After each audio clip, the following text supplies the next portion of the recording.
En travers de la gorge, mon nom est Paulin Blaise Gut. Alors j'ai écrit un livre qui s'appelle Nouveau-Brunswick en état de mort cérébrale. Un coma arrive très bientôt. N'est-ce pas? En anglais, ça veut dire New Brunswick is brain dead. Vous pouvez le trouver à Chapters, à la librairie Le Passage, à la librairie des Grandes Ours, mais aussi sur Amazon.ca pour une somme de 32 dollars.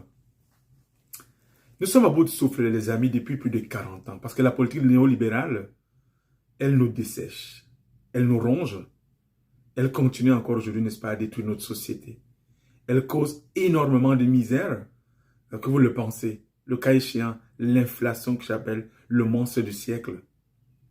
Pendant ce temps, les prix dans les épiceries ne font qu'augmenter. C'est vrai qu'ils sont surveillés étroitement, mais ils augmentent tout le temps. Ils ont augmenté, n'est-ce pas, de 9,1% par rapport à l'an dernier.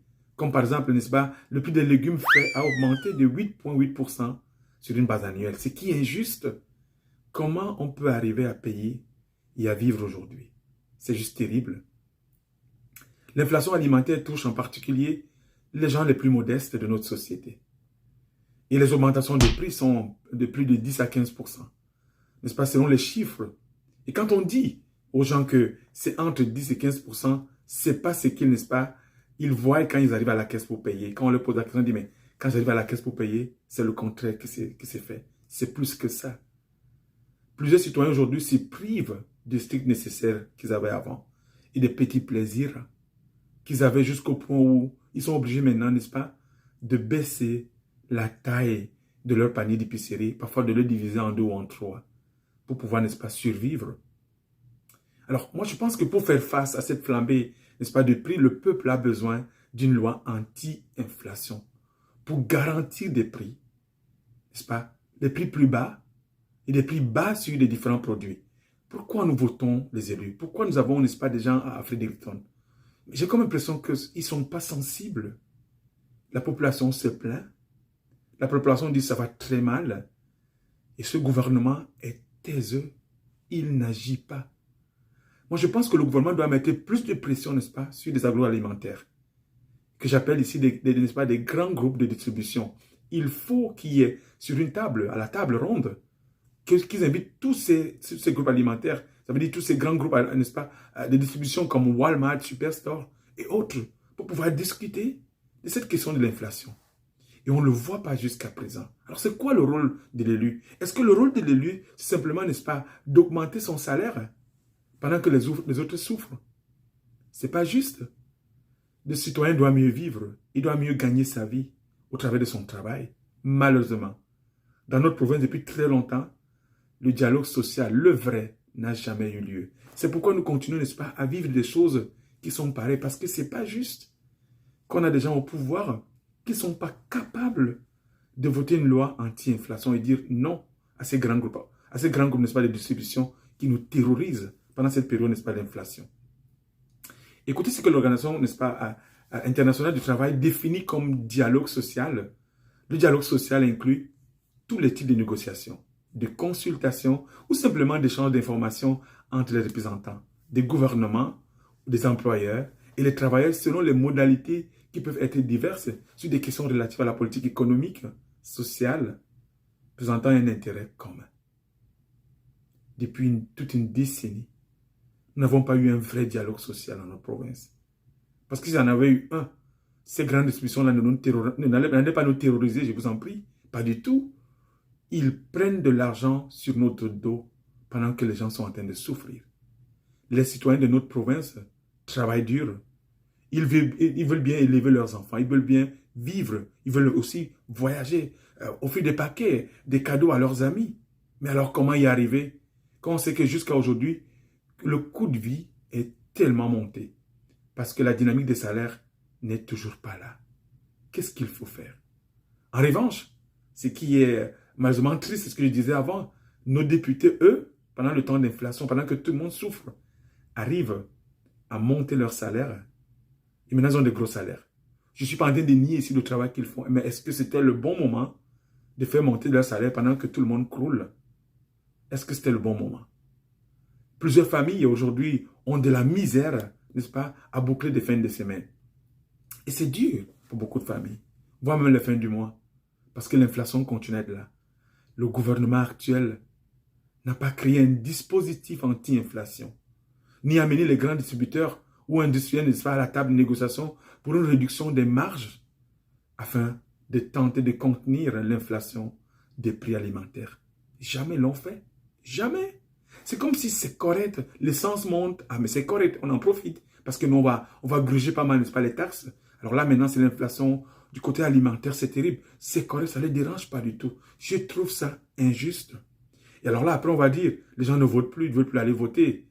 Et voilà, on a un taux voilà, très bas de votation chaque année. Mais voilà la preuve, vous avez toute cette chance maintenant de nous montrer le contraire, vous n'êtes même pas capable. Voilà. Moi je pense qu'il faut qu'il y ait plus, n'est-ce pas, de marge exceptionnelle, n'est-ce pas, qui soit faite, n'est-ce pas, avec tous ces industriels, ces agroalimentaires, parce qu'ils ont profité sur nos dos, pendant que, n'est-ce pas, nous vivons des temps terribles économiquement. Ce gouvernement n'a ni protégé les consommateurs des hausses de prix de produits alimentaires, afin de pallier, n'est-ce pas, au problème que tout ça génère, que j'appelle le monstre d'inflation. C'est un monstre. Je n'aime pas quand on essaye de tout le temps de tromper les consommateurs et on joue avec leurs nerfs. Il faut que le gouvernement actuel mette sur pied une opération commerciale dans le cadre de laquelle les supermarchés s'engagent, n'est-ce pas, à vendre une section de produits au prix bas, au prix le plus bas possible. Je vais le répéter, il faut que notre gouvernement actuel mette sur pied une opération commerciale dans le cadre de laquelle les supermarchés s'engageraient, n'est-ce pas, à vendre une section de produits au plus bas possible. Ainsi, ça peut au moins soulager, n'est-ce pas, quelques personnes ou quelques familles dans notre province, parce que tous ces gens-là, ils travaillent fort, et c'est eux qui payent l'impôt. Pourquoi les laisser, n'est-ce pas, au bord de la route, à côté de la traque? Je trouve que les politiques ne jouent pas le jeu. J'en appelle vraiment à leur sens de responsabilité, parce que c'est pas juste. Vous savez, si vous n'aimez pas les gens, vous ne pouvez pas bien agir pour eux. C'est un fait. Et ça se vérifie au travers, n'est-ce pas, de notre inflation. Pardon, ce n'est pas de notre inflation, mais au travers de cette inflation qu'on est en train de vivre. Si vous n'aimez pas les gens, vous ne pouvez pas bien agir pour eux. C'est un fait. On le vit en ces temps de crise. Ce gouvernement ne sait pas nous parler. Et il nous prend tout le temps du haut. C'est pourquoi les gens ne l'aiment pas. Vous avez toute la chance, pendant cette période d'inflation, n'est-ce pas, de renverser la tendance. Mais non, vous en foutez de nous. Et vous trouvez bon quand même, d'accord, de faire monter les salaires des députés. Et ce n'est pas juste. C'est parce que ça démontre que tout ce qui nous arrive depuis 50 ans, ce sont vos actions. Tout ce qui nous arrive. Voilà une preuve. Vous montez les salaires. Je sais très bien que vous travaillez fort, mais est-ce que c'était le bon moment de monter les salaires quand les gens sont en train de râler, souffrent? Je ne pense pas. Et c'est pourquoi je dis toujours, les amis, les résistants ne peuvent pas rester taiseux. N'est-ce pas? Face à un monde qui va au désastre, face à ces politiques-là qui ne nous considèrent pas, un monde où l'humain ne compte plus, les résistants ne peuvent pas rester taiseux face aux choses qu'une certaine élite politique continue à nous imposer année après année. Parce que le peuple souffre de ne pas être suffisamment, n'est-ce pas, associé aux grandes décisions qui sont prises, comme par exemple l'inflation, la gestion du Covid, le prix du carburant, le monstre que j'appelle l'inflation, le panier d'épicerie qui n'arrête pas de monter. Allez, les amis, allez, c'est pas possible, on ne peut pas continuer à rester taiseux face à toute cette élite politique, voilà, qui passe son temps à s'en foutre de nous. Allez sur Internet et cherchez une association, des communautés de gens qui veulent le changement. Inscrivez-vous, soyez ce changement. Apportez, n'est-ce pas, votre pierre angulaire comme un pionnier de changement. Parce que tout ce qui nous arrive depuis plus de 50 ans, ce sont leurs actions. La preuve en est, vous voyez l'inflation qui est dehors, qui nous paralyse, qui nous détruit, qui nous consomme, qui nous fait perdre pas mal d'énergie, qui nous stresse, qui nous rend parfois aussi malades pour certains, qui nous fait perdre même nos maisons, voilà, où des gens ont beaucoup de misère aujourd'hui, n'est-ce pas, aussi à manger. Soyez résolus, les amis, soyez résolus, n'est-ce pas, de ne plus être les valets de cette élite politique, parce que vous êtes des gens libres. Notre histoire doit basculer vers l'espoir. D'accord? Notre histoire, il faut qu'elle bascule vers l'espoir. La lumière au bout du tunnel, c'est à nous de la rallumer. Et c'est à nous de conjuguer l'effort afin de révéler, n'est-ce pas, de relever, pardon, notre province qui, depuis plus de 50 ans, est malade. Ils ont fait le choix de le rétrécir, n'est-ce pas, et de le décourager. Mais nous ne pouvons pas continuer à vivre ainsi. Nous avons besoin, n'est-ce pas, d'un vrai mouvement politique, parce que le leadership, le pouvoir et l'inspiration peuvent venir n'importe où. Nous avons besoin, n'est-ce pas, d'un nouveau départ, une nouvelle voie, une nouvelle vision. Mon livre, Nouveau-Brunswick, en état de mort cérébrale, un coma arrive très bientôt. New Brunswick, c'est Brain Death, en anglais, que vous pouvez trouver, n'est-ce pas, sur Amazon, à Chapters. Allez lire le passage, allez lire des grands groupes, une somme de $32. Abonnez-vous, partagez des amis, mettez un cœur. Parce que je sais que le combat est rude.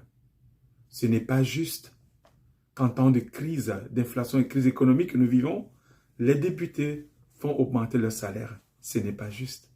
Pendant ce temps, les citoyens qui travaillent fort, son salaire n'est pas augmenté. Ce n'était pas le bon moment. Battez-vous, les amis.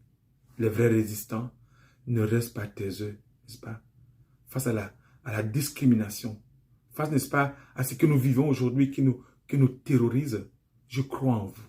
Ne lâchez pas, parce que le meilleur à venir, c'est vous l'employeur. Eux, ils sont nos employés. On peut les mettre dehors anytime. D'accord? Oui, on peut les mettre dehors anytime. On n'a pas à leur demander, parce que la façon qu'ils nous traitent, ils ne nous traitent pas comme des humains, ils nous traitent comme des animaux, selon moi. Parce que c'est inimaginable que pendant cette crise d'inflation, on ne peut pas attendre pour augmenter le salaire des députés. On s'en fout de nous. Et je sais que toi et moi, vous et nous ne sommes pas contents pour cette augmentation-là. Mais ne lâchez pas, parce que le meilleur à venir. Il y a plus tard. Merci et à la semaine prochaine. Je vous souhaite un excellent week-end, une très belle journée. Ciao.